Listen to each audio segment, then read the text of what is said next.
Rizzo is with us this morning, and she's responsible for Miss Liz Rizzo's Lollipops that are considered gourmet lollipops.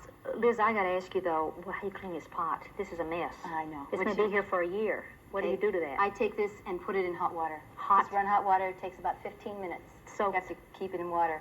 What I do is set a hot sink of water before I start. And as I use my items, I just put them right in the hot water. Melts right off. Melts right off. Right. Okay, you don't worry about it going down the drain. And no, because okay. Once the sugar hits the water. Okay, so we'll just put this in hot water and run hot water on it for about 15 minutes. Now, she stuck the sticks in while we were making the candy sticks in the candy dish. A little soft. And it sets up until it gets nice and firm, and then you take it apart. What I do is, the way I tell if it's ready, the stick won't move any longer. Okay. It's still flexible there. So as long as it moves, you know that's not it. All right, now, the dish isn't set yet either. Okay, we have to test these. Okay, that's still hot.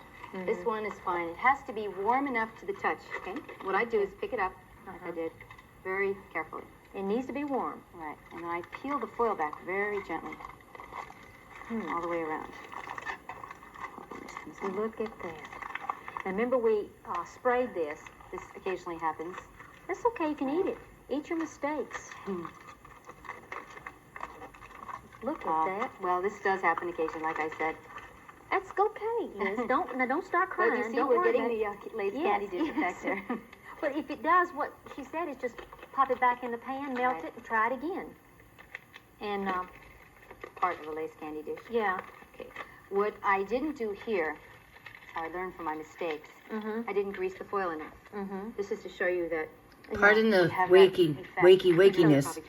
This is I'm sure it will because I'm so good at it. very old video. I know it will turn out perfect. So this is it's still a candy dish, and I got the idea. Isn't that pretty? That is just amazing to me. It looks like glass. Yeah, and you used to eat it. Right, it's pineapple candy dish. What I could do also is I can do two different colors, one on each side. I can let one side cool, do the other side. Oh, yes. I could also, while it's hot and it's on the bowl, sprinkle little candy sprinkles on top, colored sugar. Could do so many things with it. That is amazing. Okay, now, cookies. For those of you that are very busy, yet you want something that's just really unique, you can use the refrigerated dough that you buy, the cookie dough, sugar cookies. Right, it's very fast. Roll it out. Right. Cut it. Right, and what I have done here, and let me just show you Okay, this. Okay, sure. I'll roll them out for you. Because we have some leftover cookie dishes that didn't work out. Right. That you just break up. Exactly. Use a hammer or something? What I do is put it in a plastic bag, and I use a kitchen hammer, the wooden kitchen hammer on the cutting board, and it breaks very easily. And it just looks like broken glass. Not to be confused, though. So you have your dough that, and if you have a favorite dough recipe for sugar cookies, you could use that too. Right. If you have the time and the baking skills, it's excellent. Excellent way to do it. I'm going to roll some of this out. This is great. Looks like I've been working all day in the kitchen. Yeah. I love this dough. And you said that your lollipops sometimes are fundraising events for schools. Some of the schools have that right now. Right. I sell them to schools. Most of the high schools have bought from me, and I'll do them in their school colors. Like if they have a red school color and a blue, we can do red and blue teddy bears for different fundraisers.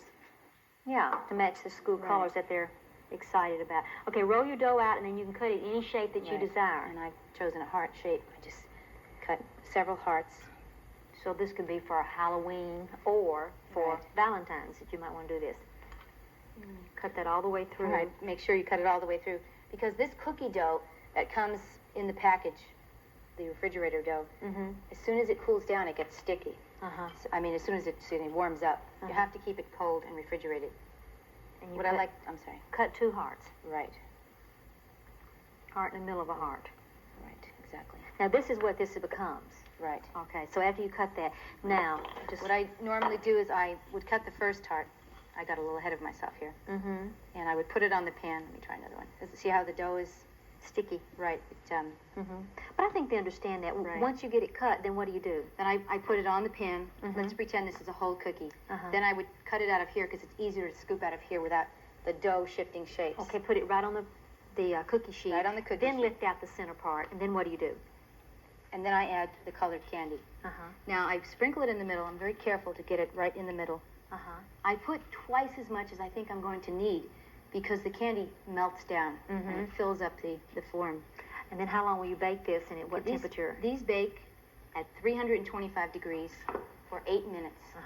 You might have to, you check them after about 6 minutes. I cook them until they're brown on the edges, like you would any sugar cookie. But keep an eye on them because sometimes you might do a thicker cookie or a thinner cookie. What we'll do is we'll stop for a break and put the cookies in the oven, and we'll come back and show you what they look like. We'll be right back with Liz, and I hope you at home after this message. Listen.